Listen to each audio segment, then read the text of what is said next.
records break when I appear. Work been tough for all these years. Now the crown is close, it's clear. Winning season, persevere. Push even harder. Aim only higher. Steps turn to gold. Rise through the fire. All eyes on me when I run. Boom, boom, boom. Welcome to the Man Utd stream. Hope you're doing well. It's Friday. Like I always say, it's the best day of the week. Let me just sort my mic out a little bit. There we go. Here we go. Welcome to the show. It's Friday. It's that Friday feeling. Of course, it's not the same because we've got no Premier League football to look forward to on the weekend. It's not the same because we're not seeing our beloved United take on another team in the Premier League. It's unfortunate, isn't it? I mean, we did get to see international football yesterday. We got to see England. It was like watching paint dry. I mean, it was a slow watch. It was a slow burn. I mean, yeah, you can't replicate watching United. I mean, no matter what kind of football you're watching, you want your own team in action. You want to be seeing your own players. You can watch any other type of football, whether it's Champions League, watching Real Madrid against Barcelona, El Clasico, whatever you want to replace it with. It's not the same as watching United. But anyway, forget all that. We've got some big news coming your way today. Yes, we've got news on Karim Adeyemi, a new signing that United might be possibly ready to make. We're going to be discussing that and lots more in today's show. So if you're just joining us, make sure you hit the like on the video. Make sure you hit the like on the stream video, whichever one you want to call it. And of course, if you're new to the Man Utd stream channel and this is the first time you've come across our videos, our stream, make sure you hit the subscribe button so you can follow us, join this fast-growing Man Utd community, and of course, you can keep up to date with everything concerning Man Utd. And we don't bring you like breaking news as such. We don't make up things. We bring you news that we can have verified. We've checked it out, and then we bring it to you. And look, it's reliable news. That's what we are. We're a reliable Man Utd stream who bring you news maybe a day or two even before it breaks out in the mainstream media. Now, we were talking about Karim Adeyemi a few days ago, and we were saying how we have heard that United have tapped up Karim Adeyemi and are looking to sign him. And we weren't really taking it that seriously. And the reason why we weren't taking it seriously is because we know Man Utd are looking for midfielders. That's their priority. Midfield is their priority. They haven't got options anywhere else on the pitch. They can't really be looking elsewhere when we're so desperate for a midfielder. And we were discussing all week about how United are looking at midfielders, which midfielder they could sign, how much money they will have to maybe potentially go out there in the January transfer window and sign whoever they want or who's on that short list of theirs for midfielders. And this Karim Adeyemi news came out of nowhere. It came out of nowhere. And now, over the last night, we got it from a couple of sources a few days ago, but then last night we had a reputable German journalist, I think he works for Sky Sports or something, Florian Plettenberg, and he came out and he confirmed that United have lodged their interest for Karim Adeyemi. They've essentially said, if anything happens, we want to know. We might come in to buy him. But look, I'm gonna put a dampener on straight away. I mean, we're literally 4 minutes into the stream, and I'm telling you like it is. I'm not gonna sugarcoat it. I'm not gonna tell you things that you can get carried away with and say, look, there's absolutely Karim Adeyemi is gonna be a new Man Utd attacker. No, from what I've heard, I can't see this deal happening, okay? That's what I'm telling you right now. I'm telling you that I've heard that, yes, United have inquired, made their initial soft approach, as you call it. But there's no discussion at United about bringing in another attacker.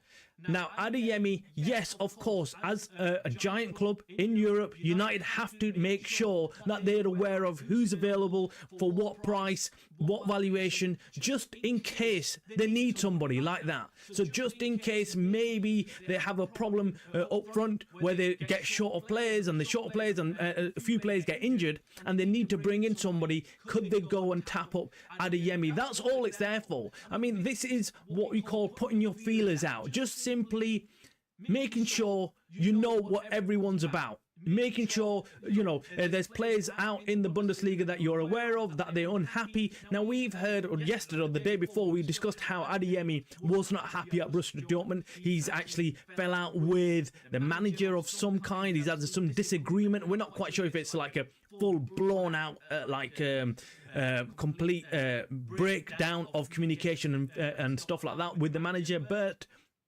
we are hearing that he's not happy, and he has advised Borussia Dortmund that he wants to leave. Now, make what you want of that.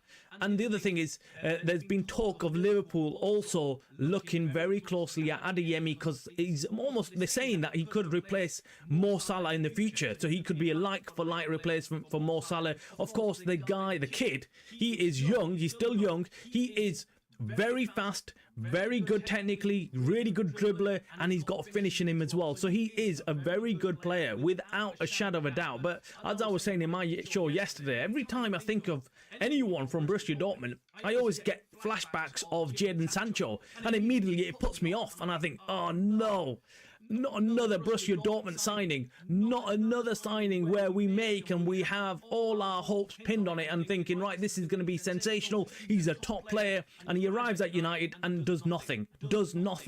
And so that's put me off signing any player from Borussia Dortmund. Let me know in the comments below what you think about maybe making a signing from Borussia Dortmund, and of course making this, it would be a huge signing if we did sign Adeyemi. I mean, this would be a massive signing, a young superstar, someone who's been talked about in many different teams. All these teams around Europe are obviously, if there's a chance to sign him, I'm sure other teams will jump in. It's not just going to be simply United who are going to be like, right, okay, you know, we're the only team interested in signing Adeyemi, so here's the cash and off we go. And talking about cash, what makes us think that he's going to be cheap?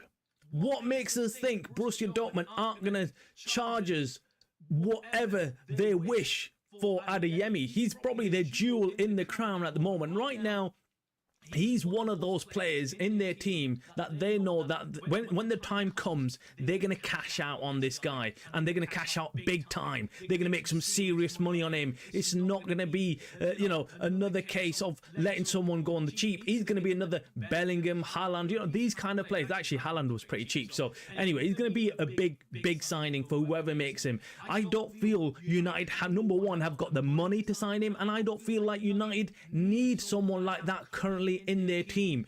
So make what you want of these reports and rumours. My job is to, of course, bring it to you and let you know that this is what's going on, because, you know, if I don't bring it to you and if I don't tell you all this news, you might say later on, well, where were you? Where were you? Why didn't you tell us about what's going on this deal with Adeyemi? Suddenly, January transfer comes and we sign Adeyemi. But look, I'm bringing it to you, but I'm also putting that small, note on side of this information or news or whatever you want to call it. And I'm telling you that I don't feel like this is going to happen.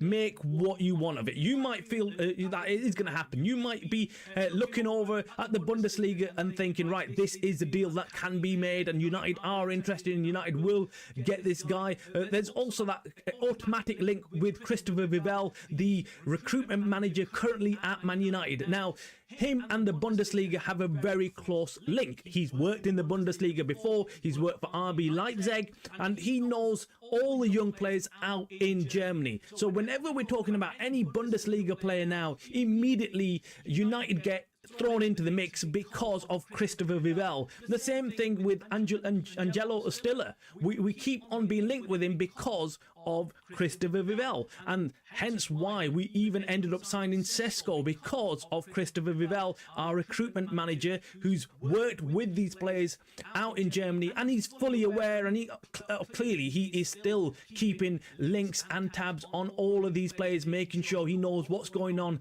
And when a right player comes along like Sesko, there is talk, like, look, there was lots of people saying that the only reason why we ended up getting Sesko and getting the deal over the line and beating Newcastle to it, it was because we had Christopher Vivell in our corner, because he had a direct contact with Sesko and his representatives, and immediately he tapped them up and said, look, United want to sign you, so do not go and sign for anybody else. We're coming in for you. We'll come in for you as long as you confirm you want to play for United. Look, the rest is history. Sesko, I think, will be good. I know there's some fans who are not happy currently with his form, but I think he will become a very good striker for United.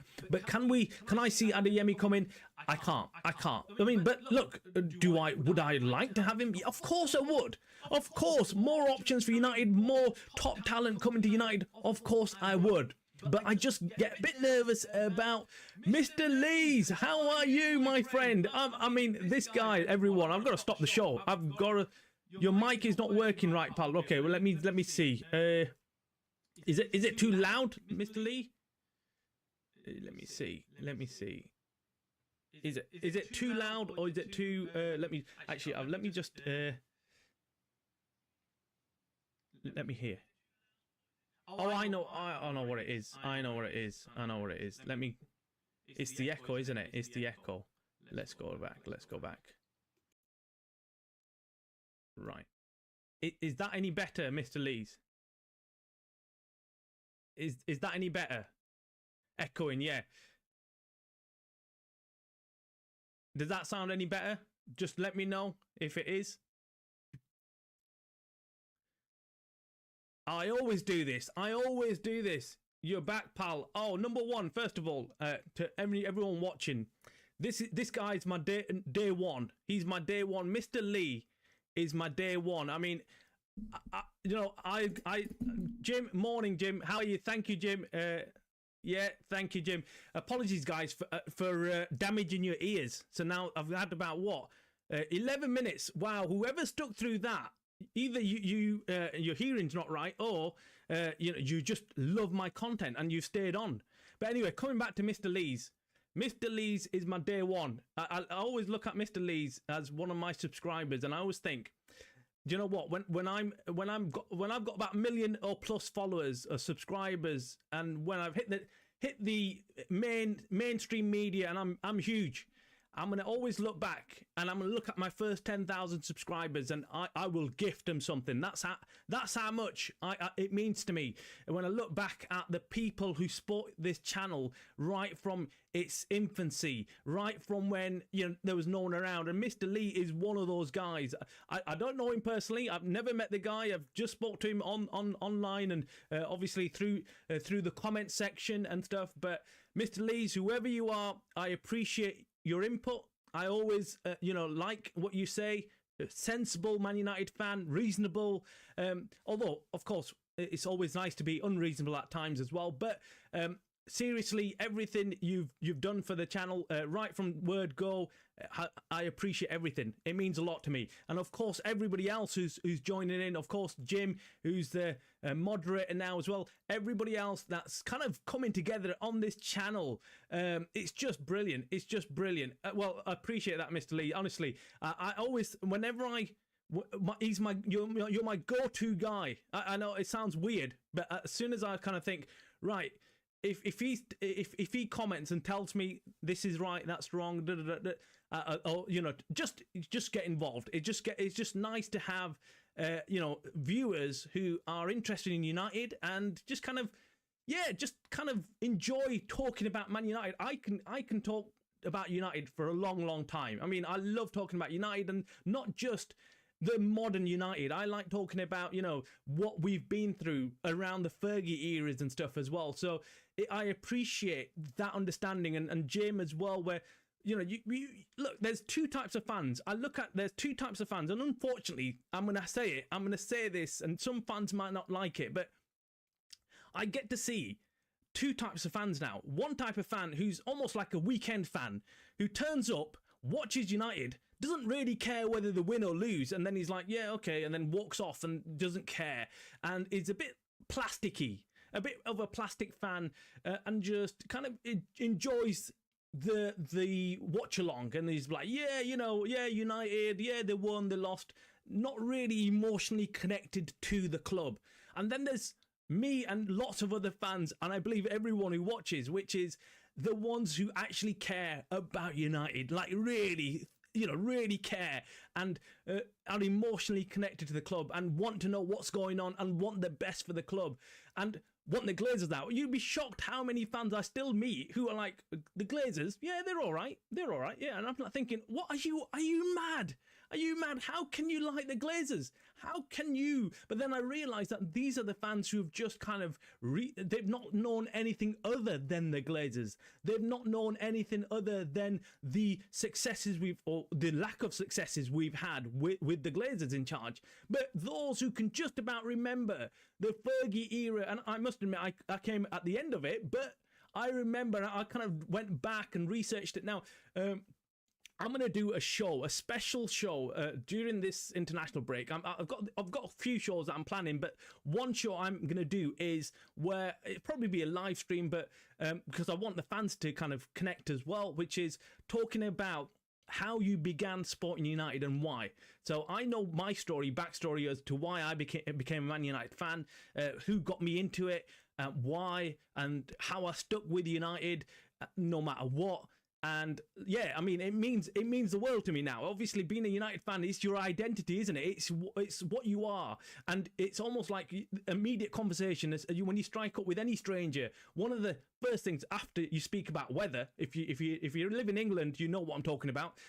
After talking about the weather, you always probably jump into sport and who you support and which club you're into and stuff like that. So anyway, I'm going off track, aren't I? I'm going off track. I'm going to come back on track. First of all, thank you for letting me know about Mike. I kind of set it up, and then it just kind of whenever you introduce more dynamics into the live stream, it kind of messes up the echo because everything's set up. There's loads of different mics in the room and stuff. But anyway, hopefully you can hear me.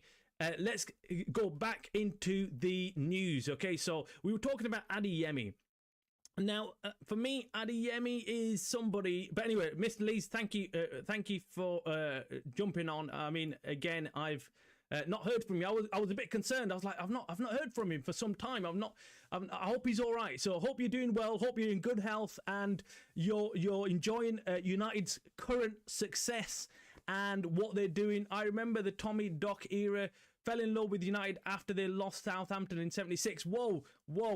That is now you're gonna take me into a different era, because I must admit that's way, like, yeah, that's before I came along. But anyway, I'm gonna leave that show, Mr. Lee, because I want you to jump in on that show, and I want to hear everyone's stories about how and when they started, supporting United, because it's going to be interesting. Because you never really get to hear that from United fans. I mean, and every United fan, I'm sure, has a backstory to why and when they started supporting United, and I'm sure everyone is fascinated with that as well, as in your own story. I always think back, what made me support United? What was it? How did it happen? And I still remember that day. I still clearly remember that day, and I was about 6 or something, right? Okay, so I still remember that day, clear as daylight. I mean, I remember exactly what was happening, what I was doing. But anyway, I can't reveal more because it's a mix for a show in itself. But anyway, Adeyemi, coming back to Adeyemi, Manchester United have held talks with super agent George Mendes about a move for Borussia Dortmund's Karim Adeyemi. We brought this news yesterday. Now, I'm not one for breaking early news, and I'm not really bothered about, making, breaking news and exclusives and blah, blah, blah. I always feel like you just step in shit when you try and do things like that, and you're trying to bring breaking news to people, and you're going to get it wrong half the time. Okay, so what I tend to do is make sure I look for a couple of sources, make sure I've got a few people that I've got in touch with, and or they've got in touch with me and said, yeah, this is correct, or yes, United are looking at this option or not.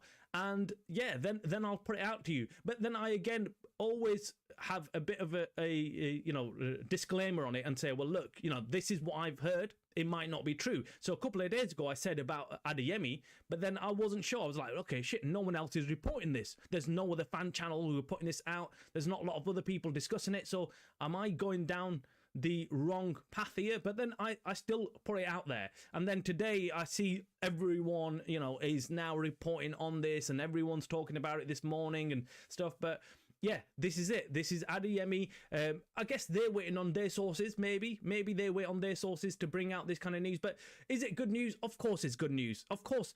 But then as United fans, we all know, we get linked to every Tom, Dick and Harry, right? Before even the transfer window opens, we get linked to everybody. And that's almost like the agent doing a job for his player, isn't he? The player wants to leave Dortmund, and he wants to create a bit of a hoo-ha. And what better than to just simply be linked to United, and then everyone's ears prick up. You get billions of fans all around the world talking about Adeyemi. Everyone starts Googling him. He starts trending, and then boom, he's on everyone's radar. That's the agent's job done. He's probably sitting back, puts his feet up and says, boom, there you go. I've got you interest from all these clubs who weren't even talking about Adeyemi. Now everyone's talking about Adeyemi and he's trending. I don't feel like United, he's a United type of player, and that might sound a little bit odd to you guys, but I just feel like his build, the way he carries himself around the pitch and off the pitch, I don't know if he's suitable to United. But again, you guys might differ in your opinions. You might think he's brilliant and he'll suit. But one player that I do feel like does suit United to a T, and someone who could come in and do a fantastic job for us, is this kid here, Angelo Stiller. This guy is sensational. It's really good. I mean, the more and more I look into him, the more I feel like this guy's just got that raw talent.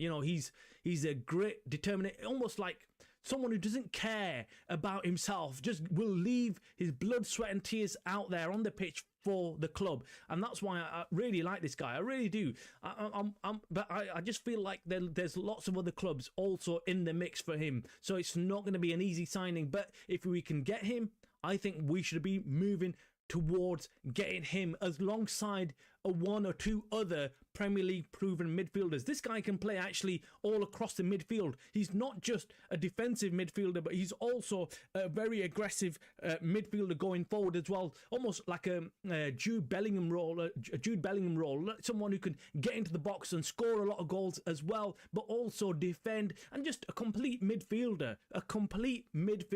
Someone really who I think can fit into United perfectly right now. Sandil, how you doing, mate? Hope you're doing well. Why Manu want time but want to sign the contract? How can the manager count on you if you don't want to commit? So also you're talking about Kobbie Mainoo. Yeah, look, the Kobbie Mainoo saga is going to continue, and I feel like it's going to snowball into something huge if we do not deal with it quickly. I said this immediately after the transfer window closed in the summer. I said, look, Rúben Amorim has to get on top of this. With Kobbie Mainoo, he needs to get on top of this immediately. He needs to sit down with him, have one-to-one meeting with him if he's not already done so, and he needs to convince him and say, look, I want you at the club.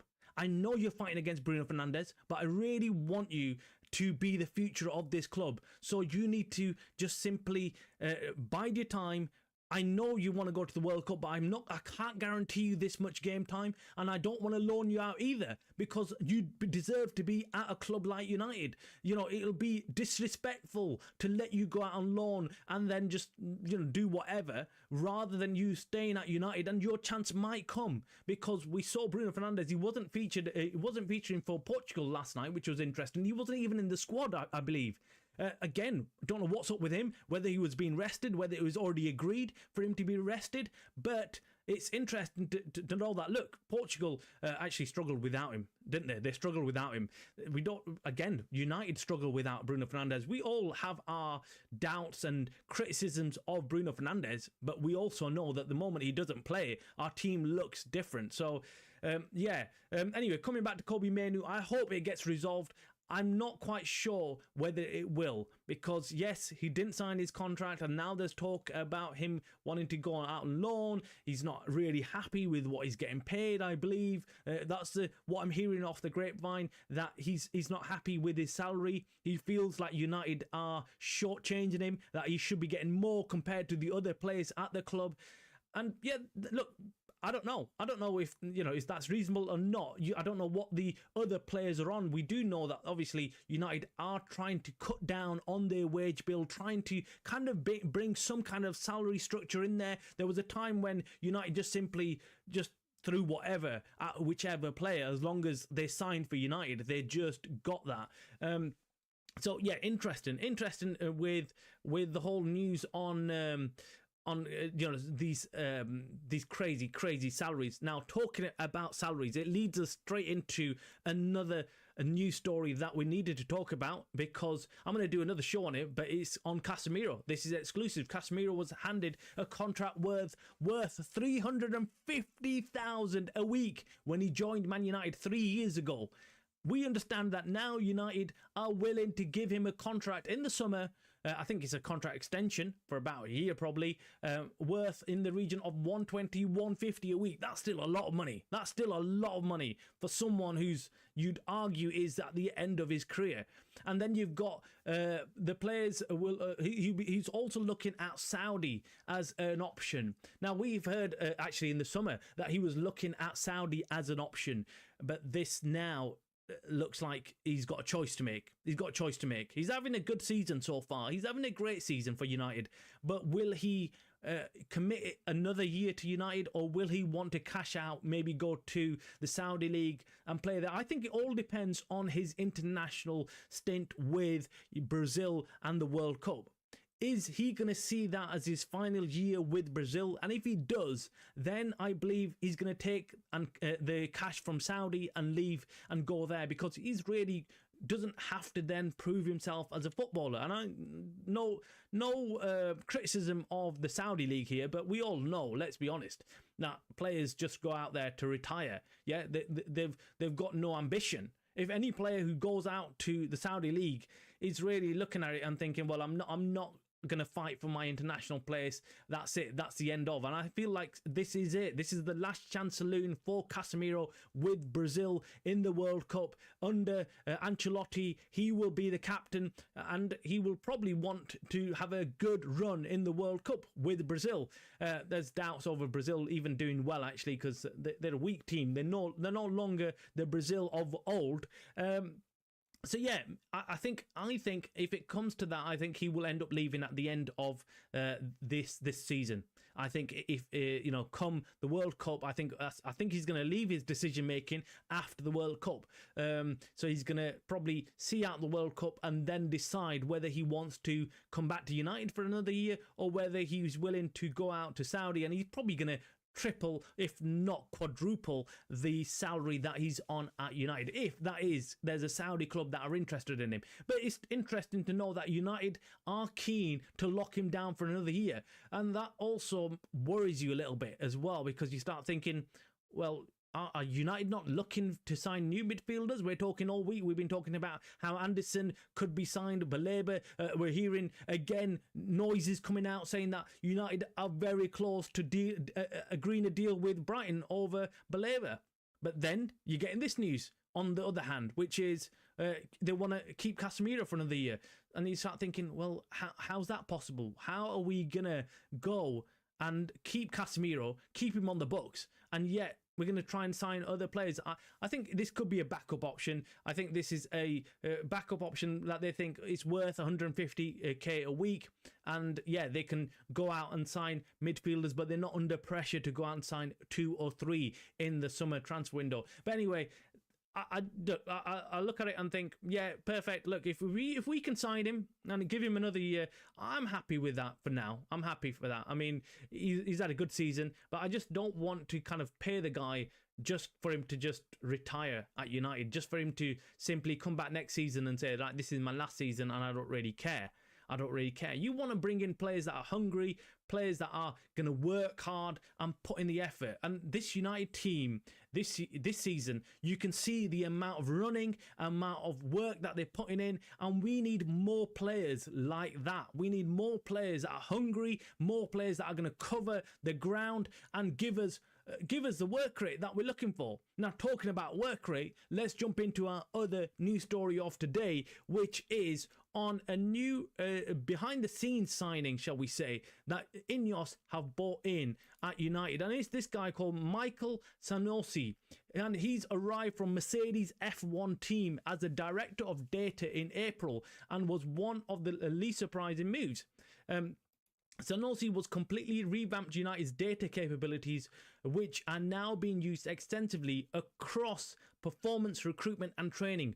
Precise details of the work Sanusi has implemented are a closely guarded secret, but one source said the work of United's data and analytics team has accelerated to such a degree that it's now among the top 4 teams. Now, I've heard that this guy has been given the credit for going and signing Mbeumo and Kuna. Again, them are the rumours I've heard. So people in the know at United have said that he's the one who's collected all the data and he's the one who's then supplied that data to the management team and the board and said Mbeumo is the perfect player to sign and this is why. So they've got data to back up everything. Same thing with Kuna and same thing with any other player that they're now looking at. So the likes of Elliot Anderson and Baleba, these guys are tapping into the data. Obviously, I think the Carlos Baleba thing is data is going to be completely rubbish. I mean, completely rubbish. He's been awful this season. So the data will, I think, be pointing in the direction of Wharton and Anderson, who are now full English internationals as well. So that's going to be pivotal to United as well, because having players like them two who are now gaining experience internationally and are high in confidence, it'd be ideal to bring them on board for United. For me personally, I've said it many times now over the last couple of weeks. I've said, look, if I was in charge of bringing in the players and I was head of recruitment, I would want to go and bring in Anderson and Wharton. That would be my pairing. That would be my ideal midfield pairing. Just simply because they're both solid, they're both tanks, they would cover every blade of grass across the pitch, and they would give us something like we've been missing for a long time in United. A top midfield pairing that can do everything that's asked of them defensively and going forward. Both of them would be sensational. And can you imagine what that would do to this United team? It would be absolutely amazing. Absolutely amazing. So yeah, that's crazy. It's crazy. Actually, talking about midfield pairings and talking about World Cup and stuff.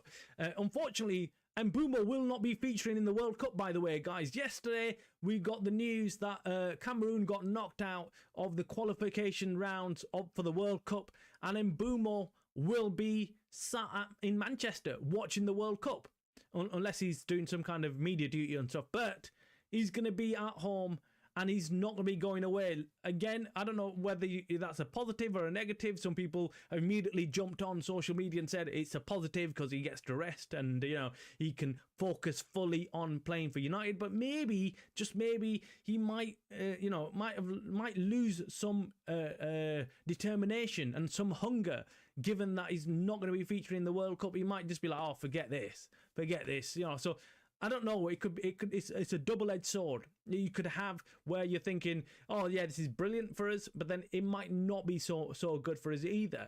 So yeah, it's for me. I think I would have liked to see him in the World Cup. I would have liked to see him in the World Cup. His Cameroon team. I would have liked just seeing Mbeumo in the World Cup. Again, you want your players to be featuring at the very top level. And World Cup, of course, it increases their confidence, brings them something that we want in all our players. We want all our players to be firing high and their value to be through the roof. So Mbeumo could have showcased what he's good at on the world stage, but unfortunately not. But look, it happens. It happens. We also watched Portugal get beat, I think, yesterday with Ireland. Ireland doing a job on them, so well done to Ireland. Anyway, guys, I'm going to call it a day there. I might do a video later on Casemiro on his contract, but you can watch that later on this afternoon. But that's it for today's show. I want to just thank you, everybody who's been online, commented, and of course, it's nice to hear from everybody, Jim and Mr. Lee and everybody else who's jumped on today. I hope you enjoy the show. Thank you for letting me know my mic wasn't working in the first 5-10 minutes, but I'll make sure I do not do that again. Do not do that again. Sanil says, I think when a player reaches 31 must be given a new contract. We change as soon as possible. Casemiro and Maguire out. Yeah, look, I agree with you. I think unless there's exceptional circumstances, we need to be more proactive in going and getting replacement for these players. We know the Premier League is highly demanding. It's not a league where, you know, you can retire and you can see your days out. It's not one of those leagues. You need to be at the best of your abilities to play in a Premier League game. And yeah, you can maybe move to La Liga or Serie A and still play at the best level, or still stay pretty good. But Premier League, you get eaten up. You'll get eaten up in the Premier League. It's not the same. So personally, I think you need a lot more young blood coming through. You need young players working your way through. And United should know this already. They should know that they've got the likes of Maguire, Casemiro. They're aging. They need to be replaced. But overall, I think United have done pretty well so far. They've got a young squad. There's lots of young players in this squad, and we are going in the right direction. I do know that Ineos have got a plan in place when it comes to recruitment. They do not want to be signing anyone really past their best or in a certain age group. I think it's over 28, and they don't really want to sign them, and that makes sense. That does make sense to me, because I feel like, yes, if you're going to sign someone, you might as well sign someone young and get the best out of them. There's no point signing somebody. Actually, we've seen it. We've seen United in past years where they've just gone and signed players who are at the end of their careers, and it doesn't work out. It doesn't work out, and then we start crying about it and saying, oh, this player's come to United and he's not giving his best and he's not at his best. Well, yes, that's what happens when you sign someone who's 28, 29 plus, and or even 30. You're not gonna get the best out of them. You're not gonna get the best. But anyway, guys, I'm gonna leave it there. Thank you very much. Hope you enjoy the rest of your Friday, and I'll see you hopefully tomorrow or the day after.